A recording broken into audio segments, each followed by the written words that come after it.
మొన్నటి దాకా జైలు ఎలా నుంచి కోర్టులో ఎలా నుంచి ఉంటాడు సార్? అక్కడ కూడా నుంచి రప్ప అనలేడు కదా, రెచ్చగొట్టే వేషాలు అక్కడ చేయలేడు కదా. కోర్టు ఏమన్నారు, నువ్వు ఎవరిని రెచ్చగొట్టకు, రెచ్చగొట్టే వేషాలు వేయకు, వీటి గురించి ఎక్కువ చేయకు నువ్వు కథలు అని చెప్పి క్లియర్ గా అన్నారు. అన్న కూడా బయటకు వచ్చి రప్ప ఏంటి, రప్ప and like salute, thumbs up, రప్ప ఏంటిది?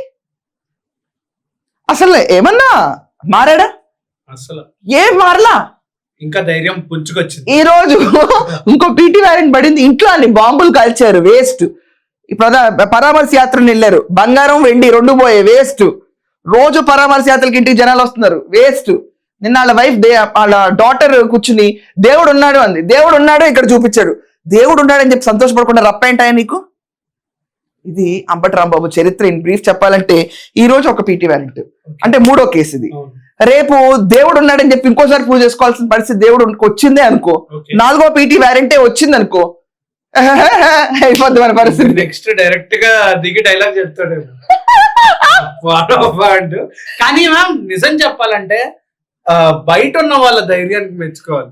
అటువంటి ఫెరోషియస్ పొలిటీషియన్ ని చూసి వన్స్ మోర్ సార్ ఇటు చూడండి, సార్ ఇటు చూడమ్మా, నేను ఒక మాట చెప్తున్నా, ఫెరోషియస్ పొలిటీషియన్ అన్న మాట నువ్వు తప్ప ఈ ప్రపంచంలో ఎవ్వరు అతని గురించి అనరు.